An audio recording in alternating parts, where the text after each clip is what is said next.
similar vogue now, and the circumcision industry is looking for parameters to give it, again, a profile. Okay, Brian Morris in Melbourne, you're a passionate advocate for circumcision. Are you part of this vogue, this desire to make it something that everybody does now? I'm a medical scientist. You're a molecular biologist, is that right? I am, and I got into this area because I invented a new test for HPV, for screening women for cervical cancer, because uncircumcised men increase the risk of cervical cancer in their female partners. But from that early beginning in the 1980s, I was drawn into this field, and I can tell you that the benefits of circumcision start in infancy by protecting against urinary tract infections, which are 10 times higher in uncircumcised boys. For that reason alone, circumcision is like a surgical vaccine. As they get older, they're protected against inflammatory conditions that affect 10%, against phimosis, which causes painful and difficult erections as they get older and past puberty. But Brian, we've already heard Andrew saying that, you know, the studies can be used this way and that way. I mean, you're being very absolute here, and a lot of people listening at home are going to think, well, what evidence do you have that is absolutely ironclad that suggests that these things are true? The American Academy of Pediatrics statement considered evidence up until April 2010. They called for a risk-benefit analysis. In fact, the Circumcision Foundation of Australia, consisting of prominent members of the Royal Australasian College of Physicians, wrote its own policy statement and published it earlier this year, in that there is a risk-benefit analysis where we listed all of the conditions that circumcision protects against.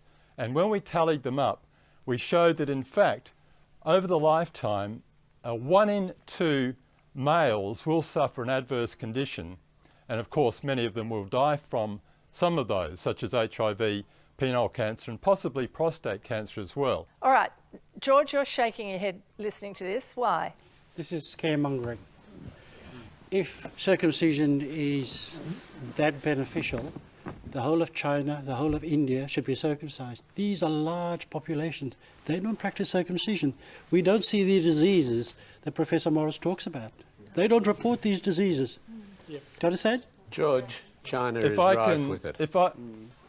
Yes, rife this is absolute bunk. Rife with what? HIV. Oh, HIV, but he's saying penile cancer.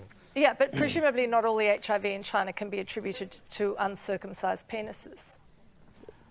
All the penises. Can I ask Andrew this? Because Andrew has looked at the research as part of his exercise. Andrew, do you agree with what Brian's saying? Well, again, you know, one of the problems is, you know, everything he said, you could find a paper or a scientific study that supports what he says. Mm-hmm. Unfortunately, what you'll find is oftentimes you'll find conflicting reports. And what we find is that people who are very strong proponents will pull the papers that support them, and people who are very strong opponents will find the papers that support them. We try to give a more balanced view. Andrew, what about the argument? You mentioned before about ethics. You know, what about the argument of why would you interfere with a healthy male body when you don't need to at birth? Why do this procedure at all? This is actually the discussion I think is going to be most beneficial for our society, is that parents make decisions that greatly affect their child in many ways throughout their lifetime. The question is, why does there have to be a single answer? I want to talk a little bit more about the risks of not being circumcised. And Alison, you've wanted your son Ethan circumcised now since he was born, really, 6 years ago. Why? We can't. We were told at the time that we were told we were bad parents for wanting to. Where was this? In Devonport, in Tasmania, yes. I made a submission because they're claiming that Tasmanian parents are choosing not to circumcise, and we can't get a doctor in Tasmania to circumcise. Okay, so you can't get anyone in Tasmania to circumcise your son? No. I have 2 sons, one at 6 and 4-year-old. The 4-year-old is fine. His foreskin retracts, we can clean. Ethan's foreskin doesn't retract at all, and he gets constant infections. He's got an infection at the moment. At first, we'd just take him to the hospital every time he had an infection because we thought that way they'd see he had problems and would do a medical circumcision if we pushed it enough. And they just say that I have to wait till he's 8 and possibly then take him through to Melbourne. How many infections has he had? Okay. About every 5 weeks. He's got one at the moment. He gets an infection about every 5 weeks. He does. Okay, Stan, your reaction to that? I mean, well, to a situation where you can't get a child circumcised when you want to? Medical indications should not be thwarted. If there is a need to improve the quality of that child, previous treatments have failed and all other alternatives have been dealt with. Do you accept that there are situations where a circumcision is the right thing to do? Of course I do. For medical reasons, and there are many, and I have done them myself.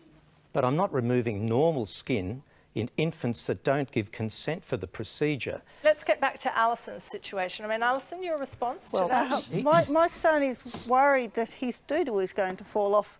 That's what he asked the doctor. He walked in, whipped his stacks down and said, is my doodle going to fall off because it's always sore? And I have great sympathy, and if I'd seen you and you had had all the other therapies, why would I deny you that? You do not teach them to retract the penis to clean it. That is a leading cause of infection. It retracts when it's old enough to do so.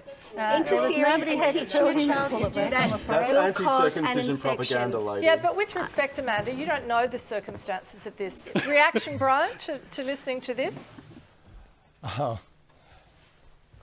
I mean, really, the issues are much like vaccination. So you call this a surgical vaccination, is that right?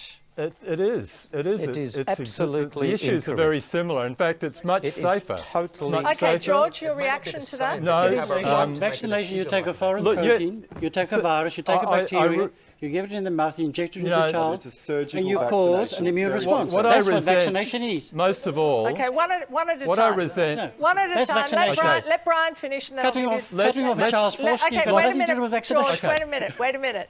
Brian, you finish. Okay. I'll let George go then. I'm an academic. And I'm academic too. I'm a scientist. I have 35 publications in scientific journals. You're not a pediatrician. Let him finish, George.